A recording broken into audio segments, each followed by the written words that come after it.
So if you want a computer to, exceed its factory settings, you basically just hack the source code. Right, you bypass the limits. Yeah, exactly. You rewrite the rules and change what the machine is fundamentally capable of doing.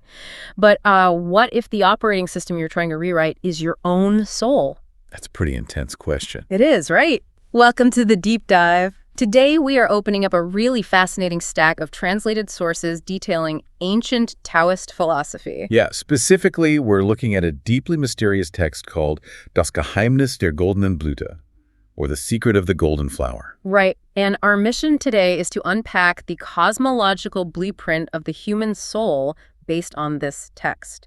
And, this isn't just a collection of abstract poems. No, not at all. It reads like a highly technical manual for achieving a very specific kind of immortality, and it's one that preserves exactly who you are rather than, erasing your identity into some faceless cosmic soup. Yeah, the text approaches spirituality with the precision of an engineer, really. It lays out a step-by-step method to hack your biological defaults. Which is wild. It is. But before you can rewrite any code, you have to completely understand the language it's written in. And the foundational premise of this entire philosophy is that there is no hard barrier between you and the vast universe. So, we are connected to it. More than connected. The cosmos and the human being obey the exact same laws. You, sitting there listening to this, are quite literally a cosmos in miniature. A cosmos in miniature. I love that. So if we're miniature universes, we basically have to start by decoding the rules of the macro universe, right? Before we can figure out how to operate our own internal machinery. Exactly. You need the cosmic blueprint first. Right. And looking at the sources, the central concept driving the entire universe is the Tao.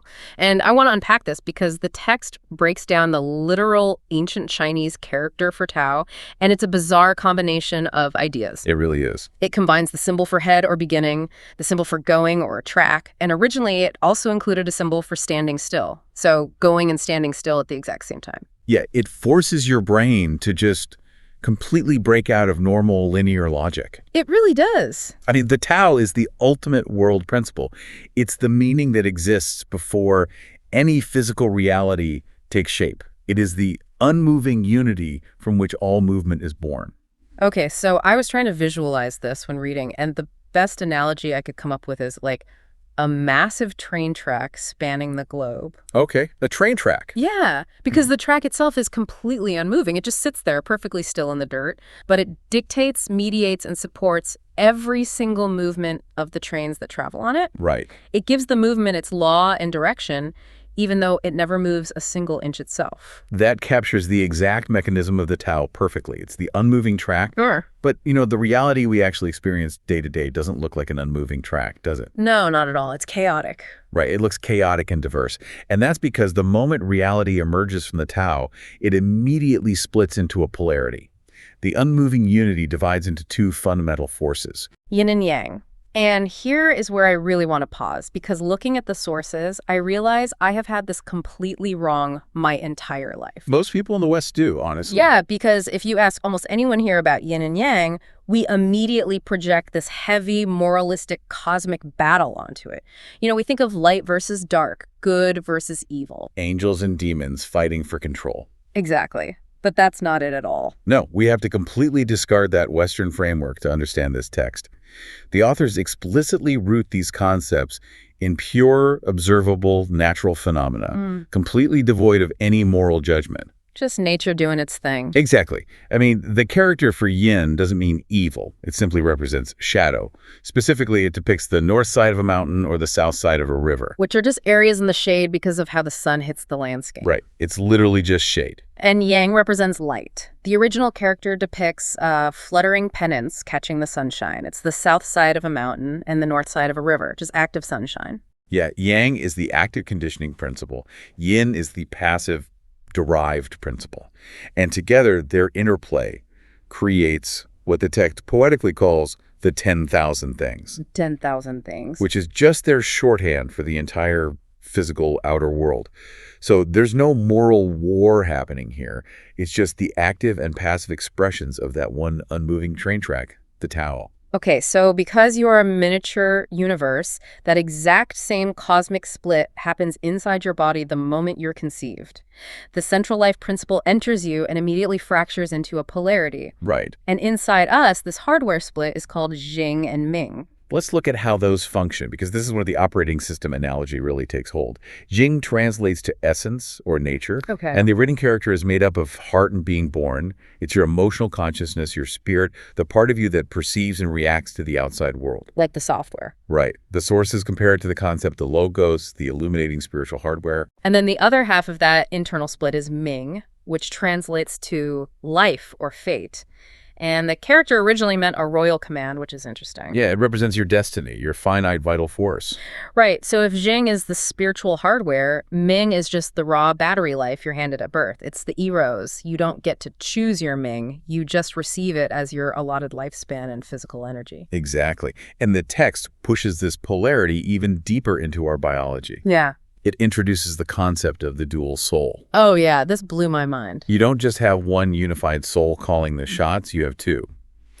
And they are driven by that exact same yin and yang split. Right, the Hun and the Po. So the Hun is the yang soul, the light active animus, and because it aligns with the light principle, it's incredibly mobile, upward striving, and it's said to literally dwell in your eyes. Right, it's the visionary part of you. Yeah, and its written character is a combination of the symbols for demon and cloud, so it's a spirit that wants to float up into the sky. But then you have the Po. Right, the Po. This is the yin soul, the anima. It's dark, heavy, and completely earthbound. Instead of the eyes, it dwells down in your abdomen. Like a gut feeling. Exactly. Yeah. And its character is a combination of demon and white. The Po is intimately tied to your bodily processes, your earthly passions, your physical drives for comfort, food, status, All the heavy stuff. all of it. When you die, the natural biological trajectory is that the heavy Po sinks down into the earth and decays, while the light Hun rises up into the air and eventually disperses. Okay, let's look at the sheer physics of this for a second.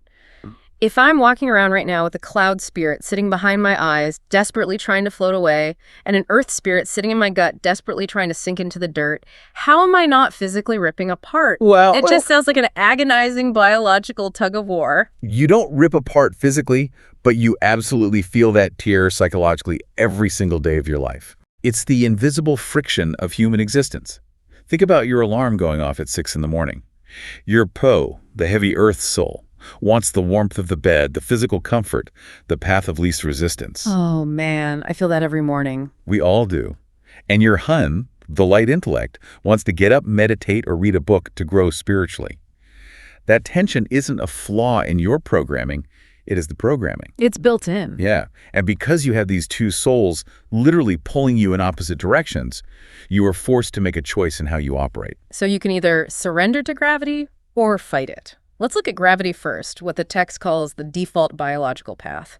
The sources refer to this as the clockwise or falling life. Right. In the clockwise life, the heavy earthbound soul, the Po, takes total command.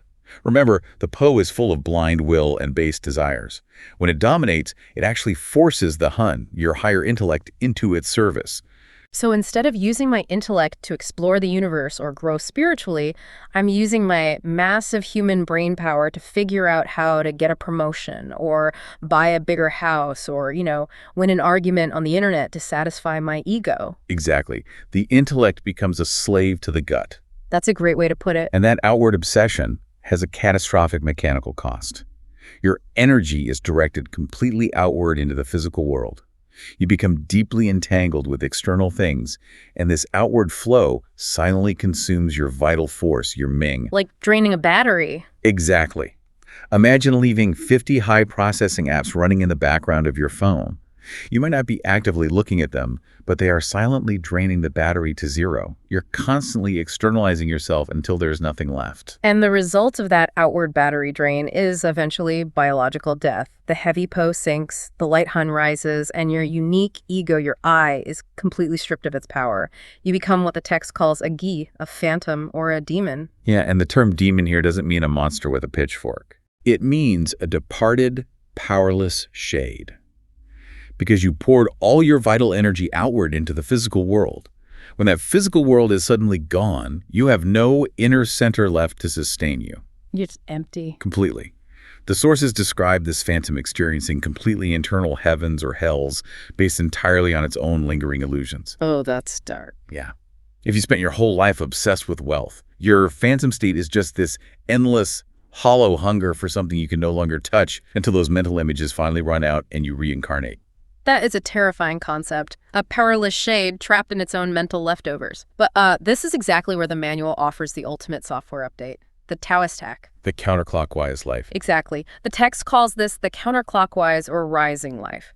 If the default factory setting is letting the heavy Po drag your intellect down and outward, the hack is consciously reversing the flow. You force the Hun, the light, intellectual, higher soul, to control the Po. You stop desiring external things. And this doesn't mean you walk into a cave and ignore the outer world, but you detach from it internally. You close all those background apps. Right. You close the apps, you stop letting your vital energy leak outward into worldly anxieties and passions. And by stopping that outward leak, you create a new inward circulation. Because the energy isn't flowing down and out into the world, it's basically forced to flow up and inward. The mechanics of this are just profound. By circulating that energy inward, you are literally constructing an independent life center. Wow. You build a new center of gravity that does not rely on your physical biology whatsoever. When the physical body eventually dies, this inner center survives fully intact. You don't become a fading phantom, you become a Shen, a god or a sage. A Shen. And looking at the translation, the ancient character for Shen originally depicted a double meander, representing lightning or electric excitation. So it's the total opposite of a powerless shade.